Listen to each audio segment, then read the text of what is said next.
Olá, estamos de volta aqui com o Jornal da Manhã pela Jovem Pan em 100,7, né, nesse segundo bloco de informações sobre Maceió, Alagoas, o nosso país.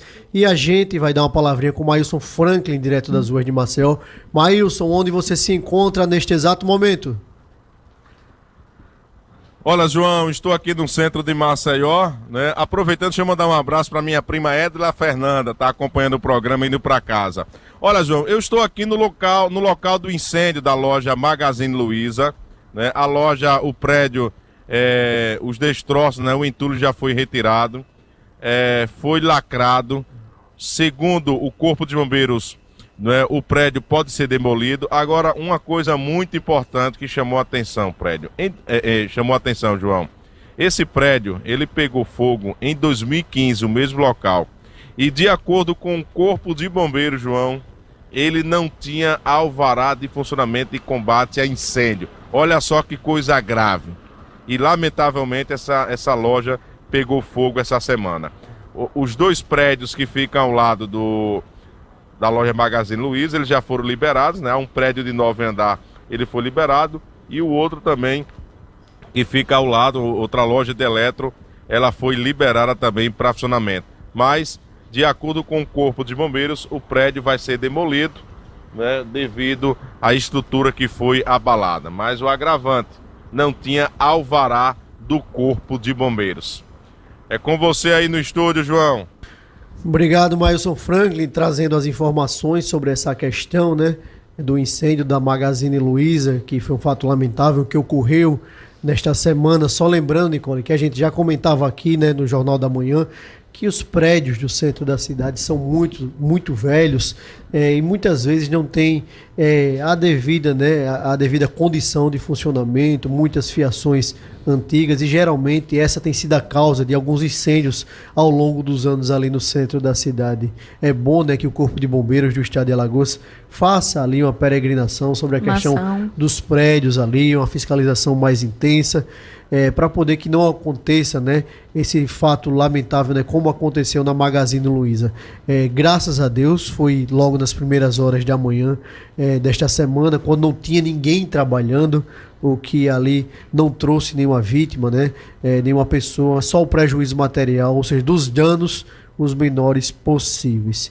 Nicole, Natália, a gente vai estar trazendo agora, né, no Jornal da Manhã, uma entrevista especial com a Juliana Cabral, que vai falar sobre o lançamento do seu livro, falar um pouquinho sobre a sua experiência, né? Ela que é autora do livro O Diário de uma Paciente Oncológica. Juliana Cabral, seja muito bem-vinda aqui ao Jornal da Manhã pela Jovem Pan em 100,7.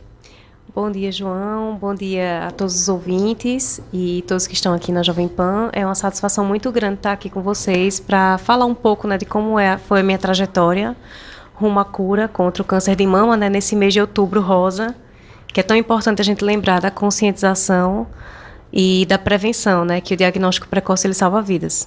É verdade. Juliana, como surgiu a ideia, né, de escrever, né, fazer esse diário, né, porque a gente sabe, né, que é um momento tão difícil o tratamento, né, o tratamento de câncer, todo o tratamento de câncer é um momento muito delicado, onde a pessoa geralmente está muito sensível emocionalmente. Como se deu a criação, a construção para poder acontecer a publicação desse livro? Eu, quando descobri o diagnóstico, eu não tenho histórico familiar. Aí é até importante deixar esse alerta, né? Não tenho histórico familiar.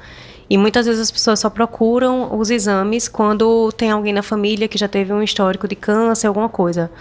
E quando eu descobri em julho do ano passado, através de exames de rotina, que eu sempre fiz todos os anos, foi diagnosticado que eu estava com câncer de mama, de subtipo triplo negativo, que é o mais agressivo. E aí a gente começou uma corrida, né, contra o tempo para poder ter todos os exames em mãos e começar a quimioterapia, porque pelo tamanho do tumor, o estadiamento, já era indicado que eu começasse por quimioterapia e não pela cirurgia. Então, eu não queria ficar dando satisfação para as pessoas na rua, né, do que ia acontecer, porque eu ia perder o cabelo, ia ficar careca, eu não queria ter que ficar repetindo a mesma história várias vezes. E aí eu publiquei, no primeiro dia da quimioterapia, em 10 de agosto do ano passado, eu publiquei no meu Instagram que eu estava começando uma batalha pela minha vida.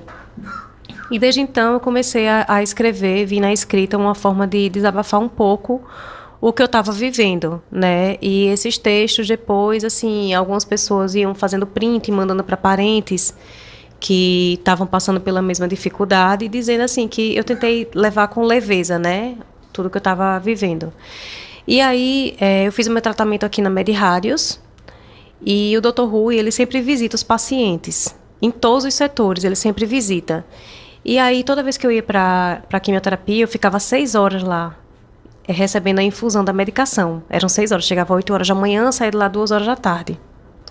Semanal inicialmente e depois quinzenal.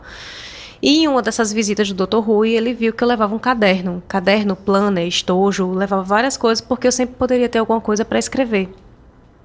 E aí ele perguntou o que era aquele caderno. E eu disse que eu registrava as consultas médicas, as minhas dúvidas e as minhas reações que eu estava tendo. E aí ele pediu para folhear, ele folheou e disse, quando você finalizar o tratamento, você topa escrever algumas coisas para a gente poder dar aqui para os pacientes, né, de forma educativa e até motivacional, né, de que o tratamento contra o câncer ele pode ser leve, que existe vida durante o tratamento. Então, essa conversa ficou em stand-by.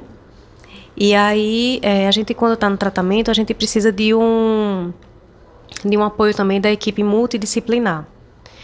E aí, com essa equipe multidisciplinar, você tem nutricionista, psicólogo, e meu psicólogo comentou, né, você lembra que o Orkut acabou, né? Quem tinha seus arquivos lá que não tinham salvo, perdeu. Você tem escrito tudo isso? Você tem registrado? Eu disse, não, tá tudo lá no Instagram. Aí ele disse, vamos começar a escrever a lápis? Pega um caderno e escreva a lápis. Comecei a escrever a lápis tudo que eu já tinha relatado e outros textos e complementando ainda mais. E aí depois eu digitei e entreguei para o Dr. Rui. Isso esse ano, em julho. E entreguei para o Dr. Rui, mandei uma mensagem para ele. Dr. Rui, o senhor lembra daquela conversa na 12ª quimioterapia branca? Que o senhor perguntou se eu toparia escrever. E aí entreguei para ele o material de forma despretensiosa. E disse, o que o senhor vai fazer com esse material eu não sei. Mas eu estou entregando até uma forma mais de gratidão por tudo que o senhor fez por mim. E aí o Dr. Rui comentou, vamos ver a possibilidade de publicar, e a conversa ficou em stand-by. Antes de começar o tratamento, também está sendo lançado lá na Med-Radios o livro da Ana Mello, né, que eu conheci durante o tratamento. O livro dela se chama E Se Fosse Você, que ela também relata um pouco a história dela. E a Aninha, ela liberou para mim o livro dela em PDF, que ainda não tinha sido publicado, para eu poder entender como era a minha caminhada, né? Porque eu tinha muitas dúvidas no início. E aí nossas histórias se entrelaçaram, né? E a publicação do livro está sendo a minha e a dela, né? Dos 2 livros. E aí, quando eu entreguei o material para o Dr. Rui, ele não falou mais nada no assunto.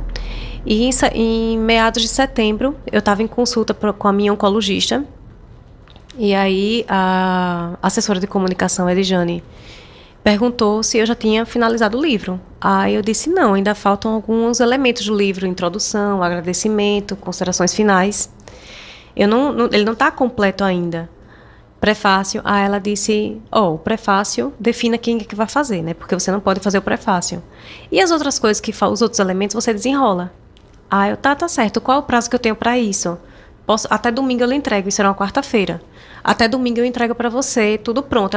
Aí a Edjane carinhosamente olhou para mim e disse, não, querida, é até sexta-feira que é o prazo da editora. Aí eu disse, oi, editora, como assim? Vou publicar? É o deadline, o jornalista sempre rápido. Era só um PDF até então? Era só um PDF até então. E aí a Edjane, não, querida, é até sexta-feira. Depois de amanhã, ela disse, pois é. Aí eu, você não está indo em consulta com a sua oncologista? Aí eu disse, eu até pensei que a minha oncologista seria a pessoa ideal para fazer o prefácio, porque nas consultas a gente não só fala do tratamento, a gente também fala das mazelas da alma, né? Então, assim, até o oncologista, ele acaba sendo um pouco psicólogo. Pronto, aí a gente começou essa correria contra o prazo, ou contra o tempo, né, para cumprir esse prazo determinado por ela. E aí o resultado, né, É esse, é o lançamento do livro no dia 31 de outubro, na Med Rádios Mangabeiras, que fica no 2º piso da Carajás. Ô Juliana, falando dessa questão que você tocou no assunto lá no início, você teve algum sintoma, alguma coisa, você passou mal para poder fazer esses exames, ou foi apenas na questão durante o exame de rotina que realmente você teve esse diagnóstico? Fala um pouquinho para os nossos ouvintes. Olha, em abril desse ano, eu tinha sentido já umas fisgadas na mama. Mas aí eu pensei assim, pode ter sido que eu dormi de mau jeito, alguma coisa, e deixei para lá. Né? Eu estava com uma demanda também muito grande no meu trabalho, e a gente queria dar, assim, uma celeridade, uma prioridade para poder finalizar os processos e ficar em dia. Então, eu sempre fiz os exames de rotina, até durante a pandemia, quando eles liberaram fazer exames eletivos, porque até então a prioridade em 2020 eram as pessoas que estavam com Covid. E quando liberaram, eu continuei fazendo os meus exames de rotina todos os anos. Em fevereiro de 2021, eu fiz os meus exames de rotina, estava tudo ok comigo. E em 2022 eu fui repetir os exames em julho de 2022. E aí, quando eu entrei para fazer a mamografia, eu me deparei, fiz a mamografia, e aí depois a gente vai fazer o ultrassom, né, que são os exames complementares que você faz. E aí, quando eu entrei na sala, já tinha lá a imagem da mamografia com uma chimbra no peito. Aí eu olhei até para a médica e disse, doutor, esse exame é meu? Aí ela disse, senta aqui e vamos conversar, vamos fazer a ultrassom. Aí eu olhei para ela e disse, é câncer, né? Porque eu não tinha nada no passado. Aí ela disse, olha, a gente não pode dizer que é câncer porque a gente primeiro vai examinar se é um cisto ou se é um nódulo. Nódulo é sólido e cisto é líquido. Vamos ver que tipo de imagem é essa para a gente poder dar fazer o rastreamento. E aí, quando eu me deitei, realmente, assim, foi constatado que era um nódulo. E pelo tamanho, ele já tinha 2,1 centímetros. Aí ela disse, como ele já tem mais de 1 centímetro, a gente encaminha para fazer uma biópsia. Você tem mastologista? Eu disse, tenho. Ela disse, pronto, eu vou adiantar os seus exames e levo para o seu mastologista. Quando eu levei para minha mastologista, ela olhou assim, ela disse, vamos fazer uma biópsia agora? Ela disse, tá vendo, a senhora está com essa pressa toda, é câncer, né? Ela disse, olha, quem vai dizer o que é o resultado da biópsia, a gente não pode falar nada. Um médico ético age dessa forma, né? Claro. Exato. E aí, a gente fiz a biópsia, a gente conseguiu um resultado também em tempo recorde, graças a Deus. E quando eu peguei o resultado, eu estava sozinha no carro. E aí eu li lá, né, no resultado, carcinoma ductal invasivo do tipo não especial, grau 3. Aí tentei falar com a minha médica, desesperada, né? Carcinoma a gente já sabe que é câncer. Liguei para ela desesperada, ela estava em atendimento, não me atendeu logo. E depois ela me retornou, mandei para ela o resultado do exame. Aí ela disse, olha, existe possibilidade de você fazer o tratamento e existe chances de cura. Vamos correr contra o tempo e saber o tipo de câncer. E aí eu fiz um outro exame que foi o imunohistoquímico, que ele diz qual é o tipo de câncer, né? Que se era hormonal ou não hormonal. E aí eu fui diagnosticada com o triplo negativo, que é o tipo de câncer mais agressivo, que ele cresce mais rápido e necrosa mais rápido. E aí nesse meio tempo eu fiquei me culpando, né? Porque o exame de 2021 eu tinha feito em fevereiro.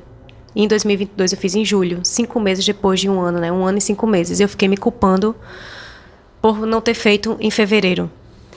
E aí, em conversas com a minha oncologista, esse tipo de câncer, ele cresce muito rápido. Ela disse, talvez se você tivesse feito em fevereiro, não tivesse nada. Parecido. E eu tive as fisgadas em abril. Então, assim, é tudo no tempo de Deus, né? E a gente correu contra o tempo, aí descobri o nódulo no dia 5 de julho, 10 de agosto eu já estava fazendo a primeira quimioterapia.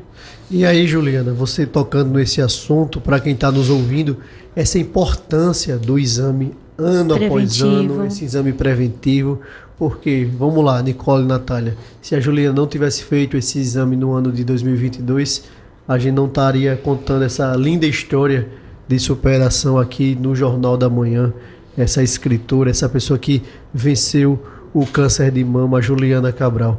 Juliana, e como foi a questão desse processo, a questão das quimioterapias, como você vivenciou isso, como você relatou isso através da literatura? Qual foi esse processo, vamos dizer assim, produtivo, criativo? Quais foram os desafios emocionais e físicos durante isso, né? Sabemos que fica um pouco mais fraca. Então, assim, você falou, não, agora eu vou escrever independente de estar um pouco mais sensível. Como foi esse processo? Isso, eu comecei a relatar no Instagram, todos os dias de quimioterapia, eu falava um pouco como é que tinha sido, né? Porque as pessoas também tinham curiosidade em saber como é que era o tratamento de quimioterapia. Eu fui diagnosticada com 42 anos de idade, né? Assim, a mamografia eu já fazia desde os 38. Então, eu comecei a escrever e as pessoas iam falando assim comigo, né? Dizendo, a gente tá fazendo print dos seus textos e tá enviando para pessoas que estão passando por alguma dificuldade. Você não tem noção de como tá impactando as pessoas com o que você escreve, porque eu não romantizei em nenhum momento o tratamento, mas eu criei um mantra da leveza, né? Eu sempre escrevia dizendo que seja leve, que pode ser leve, e que eu suporte e vença os desafios que eu precisar enfrentar. Eu sabia que com a quimioterapia, que são medicações muito pesadas, eu ia enfrentar muitos obstáculos, eu ia ter reações adversas. E eu tive, né? A perda do cabelo foi uma coisa assim que me marcou demais. Eu aguentei ainda 6 quimioterapias, fiz 16 no total. Eu aguentei ainda 6 quimioterapias com cabelo, mas aí chegou um ponto em que eu balançava a cabeça e o cabelo começava a cair na blusa. Então, assim, foi muito difícil. E até então eu pensei que isso tinha sido o mais difícil do tratamento. E aí quando foi em outubro, depois da 8ª quimioterapia, eu tive uma inflamação no catéter. Precisei tomar um antibiótico. E com esse antibiótico eu tive uma reação alérgica e fiquei internada 1 semana. Estavam até suspeitando que poderia ter sido o Steve Johnson, porque eu fiquei toda vermelha, em placas vermelhas, o corpo inteiro. E aí depois disso eu comecei a ressignificar muita coisa. Eu vi que a perda do cabelo realmente era muito pequena diante do que eu estava passando, porque nessa internação especificamente, uma noite eu tive muita convulsão na cama e a temperatura do meu corpo ela estava em 40 graus. E eu fiquei toda enfaixada, parecia uma múmia, que a minha irmã pediu muitas fronhas para poder molhar e colocar no meu corpo para aliviar a queimação que estava. Então, depois, assim, com essa internação eu vi que realmente a perda do cabelo ela não é tão assim impactante quanto você lutar contra o desconhecido. Quando se depara com outros desafios. Quando você se depara com outros desafios, exatamente. Natália, por favor. Você falou, né, sobre a importância. A sua irmã, né, o apoio da sua irmã nesse caso específico, mas aí a gente traz um pouco dessa importância de se ter uma rede de apoio da família, do companheiro, dos amigos no geral, as pessoas que falam com você, que te mandam mensagem. Como é que você vê a importância emocional, desse apoio emocional das pessoas que rodeiam, assim, da presença dessas pessoas também no dia a dia, nesse acompanhamento também, em todo o processo do tratamento? A gente sabe que o tratamento medicamentoso, ele vai curar o corpo, né? Mas a rede de apoio, ela vai curar a alma. E graças a Deus, quando eu resolvi expor o que estava acontecendo comigo, se formou uma corrente de orações ao meu redor, que nem nos meus melhores sonhos eu imaginei que eu poderia ter essa força, né? Tanto dos meus amigos como da minha família. Eu tenho uma filha de 5 anos, então assim, para ela foi muito difícil também, assim, chegou a passar um momento de rejeição quando eu disse que ia raspar o cabelo. Ela chegou a dizer que não ia mais gostar de mim, né? E aí a gente começou a trabalhar esse lado com ela também. Mostrando bonequinhas carecas e dizendo, olha como é linda essa bonequinha careca, olha você quando era bebê, era carequinha. E foi incrível assim, que da noite pro dia ela disse, mamãe, eu vou achar linda você quando você tiver careca. E o meu esposo, assim, ele literalmente segurou a mão comigo. Eu evitava muito chorar na frente deles, né, da minha família, da minha mãe. Foi um impacto muito grande para minha mãe também, né? Nenhuma mãe quer ver uma filha diagnosticada com câncer. Minhas irmãs também me ajudaram demais nesse processo. Os meus amigos, às vezes eu passava na rua, tinha gente que me parava, me dava um lenço. Pessoas que eu nem conhecia, me davam um lenço, me davam uma medalha. Para minha rede de apoio, eu posso dizer que mesmo durante a tempestade, eles dançaram na chuva comigo e não me deixaram só. E também, assim, eu restabeleci a minha fé em Deus, né? E a gente sabe que a fé, ela tem também o poder de curar a gente. Então, eu também restabeleci essa conexão e sou muito grata por poder estar aqui conversando com vocês, porque um mês depois daquela internação, eu tive outra internação por pneumonia. E eu já estava na quimioterapia vermelha, que é um pouco mais pesada. O meu corpo não teve nem tempo de se recuperar. E eu já me internei novamente. E diante de tudo que eu passei, realmente, assim, é muita gratidão. Então, o livro, a MedRádios, ela está sendo pioneira, mais uma vez, nesse lançamento dos livros, né? Porque é um caráter educativo que eles têm e também da humanização. A humanização que a gente teve, assim, de você chegar, os enfermeiros te receberem com tanto amor, com tanto carinho, entendeu? Perguntar. Eles chegam para você, os médicos, os enfermeiros, eles perguntam, como é que você tá? Aí você diz, eu tô com câncer. Aí eles dizem, tá, tudo bem, o seu diagnóstico eu já sei, mas e você? Como é que tá? Como é que tá aí por dentro? O que é que você está sentindo? A humanização e a rede de apoio são essenciais na nossa caminhada. Juliana, como você falou em gratidão, a gente também é muito grato por estar ouvindo essa história de superação no dia de hoje. Quero aqui deixar um espaço para você convidar a população alagoana a estar prestigiando o lançamento do seu livro e deixando espaço também para as suas considerações finais. Primeiro eu gostaria de dizer que é uma satisfação muito grande estar aqui na Jovem Pan falando com vocês e que a gente tem que se lembrar que a gente deve conhecer o nosso corpo e que o Outubro Rosa, ele é um mês de alerta. Mas o nosso cuidado deve ser de outubro a outubro. A gente não pode...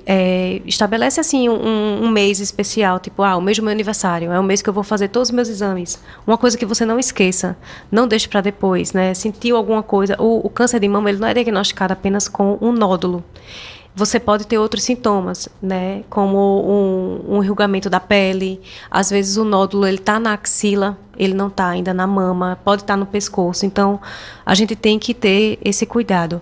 E dizer e convidar, né, vocês para dia 31 de outubro, vai ser o lançamento dos 2 livros pela MedRádios, que está de forma pioneira iniciando uma biblioteca para os seus pacientes.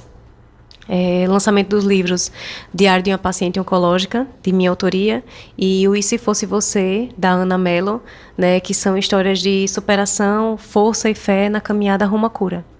Mais uma vez, Juliana, quero agradecer, Juliana Cabral, a sua presença aqui no Jornal da Manhã do dia de hoje. Quero agradecer a presença também das minhas queridas colegas de bancada, Nicole Mello, Natália Barros, Cláudio Stone na técnica, Menino Maílson nas ruas de Maceió, junto com Geraldo Salgueiro. Muito obrigado a todos vocês e até segunda-feira, se Deus quiser. Tchau, tchau, ouvinte. Até segunda.